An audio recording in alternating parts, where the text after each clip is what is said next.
The Holdovers isn't your usual Christmas movie, at least not on the way we're used to thinking about them.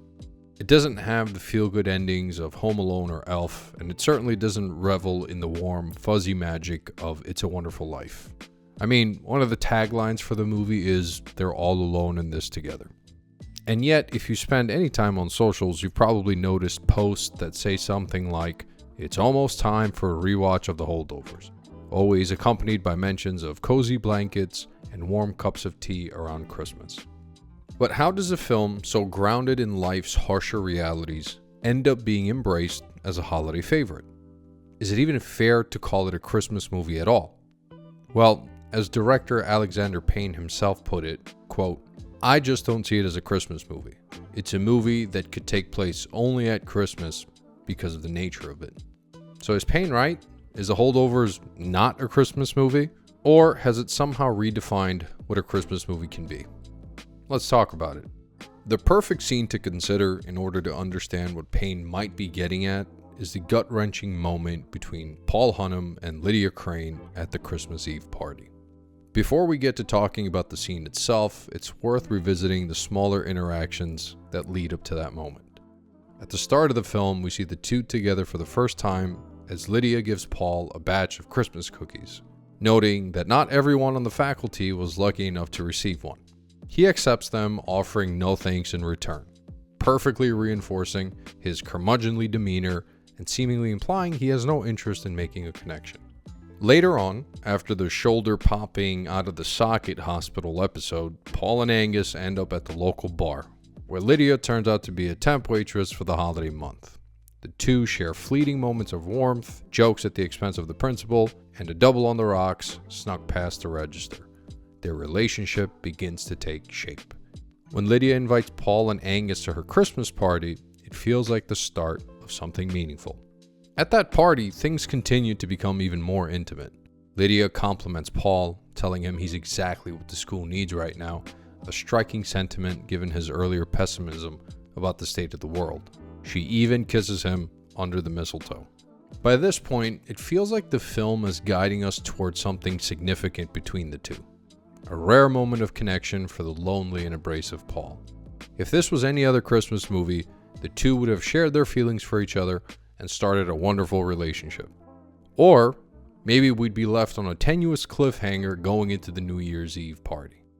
Or, at the very least, the relationship would have bookended the final moments of the film, rescuing Paul from his unknown future and his sorrowful goodbye to Angus. That's what Christmas is for. But such fantasies won't fly in Alexander Payne's world. Because in this world, just as Paul and Lydia seem to be making a real emotional breakthrough, Lydia excuses herself to greet her partner at the door, and Paul Hunnam is left utterly demoralized, sinking back into reality. This man, already discarded by his family as a young boy, alienated from his colleagues, and resented by his students, experiences yet another crushing blow on Christmas Eve no less. Paul Hunnam fell for the perceived magic of the holidays, and so did we, the audience. We thought that a Christmas miracle was around the corner, when in fact, all that was waiting for us was harsh reality. Alexander Payne further drives home his point that this moment, just like this film, isn't a Christmas movie by his song choice. Throughout the film, Payne avoids the bombastic, Christmas classic renditions we've all been used to hearing in holiday films. There is no Rocking Around the Christmas Tree by Brenda Lee. There is no Jingle Bells by Bobby Holmes or Frank Sinatra. And instead, we get instrumentals or downbeat renditions of those songs, or we just don't get them at all. This choice of a subdued, quieter, and low-profile score allows one of the biggest components of the holiday season, the music, to never outshine the characters of the story. It points back to Payne saying that this is, quote, an honest story, and that we should be focused on the characters and not necessarily what's happening around them. This tension between holiday cheer and personal struggles isn't unique to Paul, nor is this one moment. Angus and Mary wrestle with their own forms of rejection and grief as the festivities carry on around them, further grounding the film in a shared human experience. Angus faces repeated rejection throughout.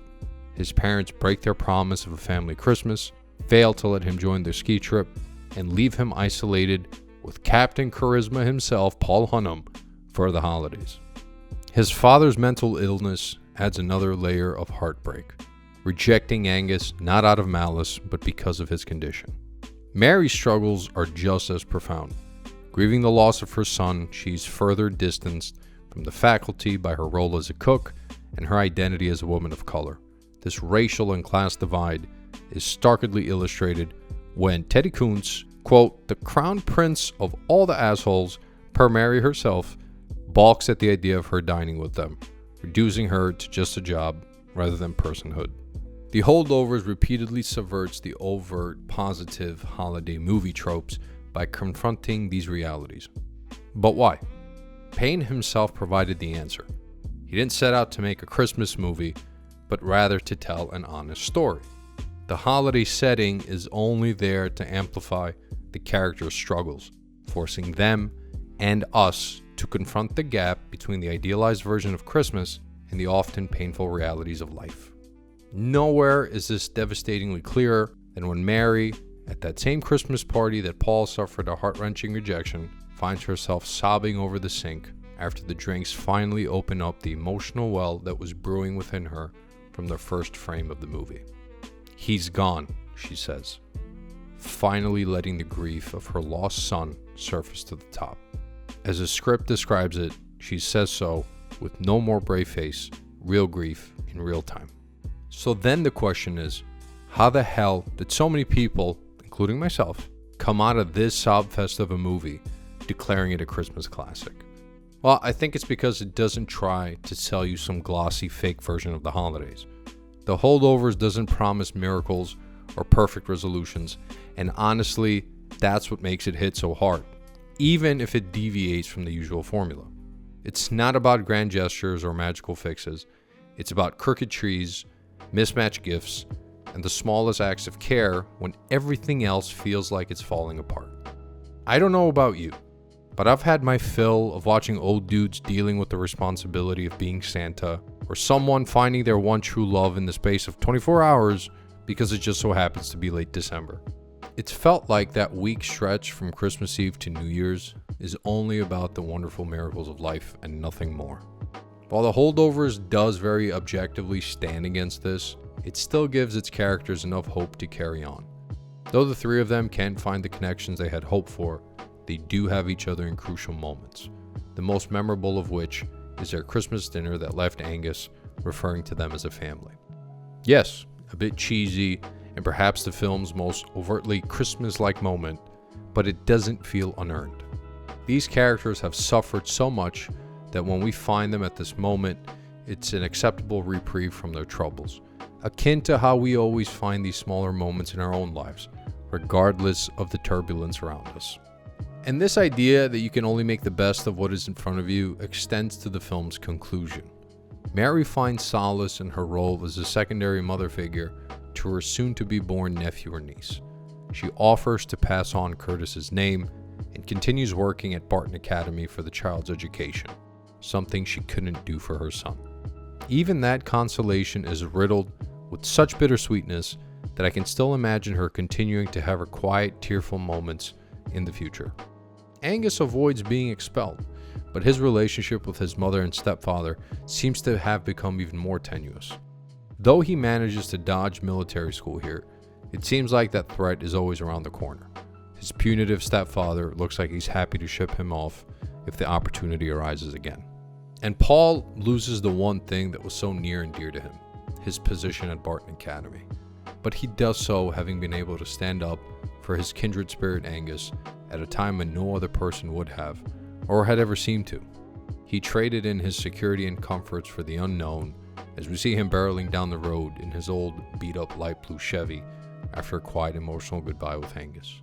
There is no true happy ending here, mere concessions and accommodations for what life has thrown at them.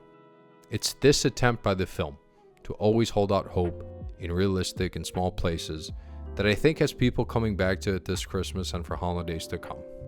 It's speaking to audiences in a way that they see themselves either in the characters or in their troubles.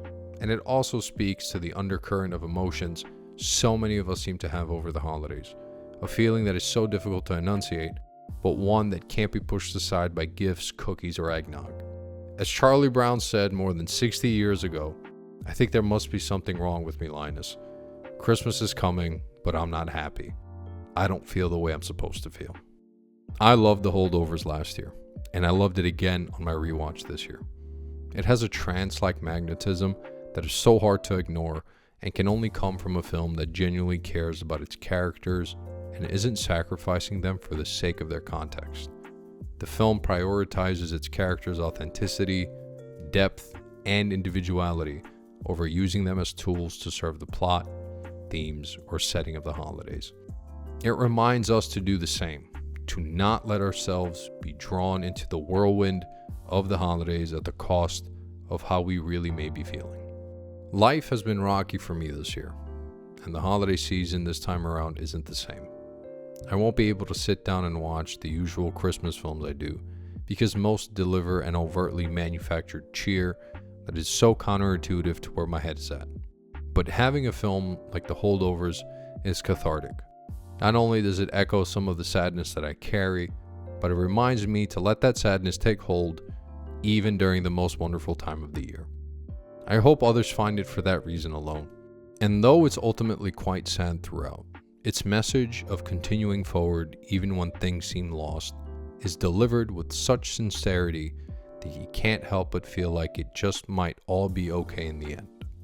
So, it really doesn't matter if we consider it a Christmas film or not, because in the end, we'll be rewatching it for years and years to come.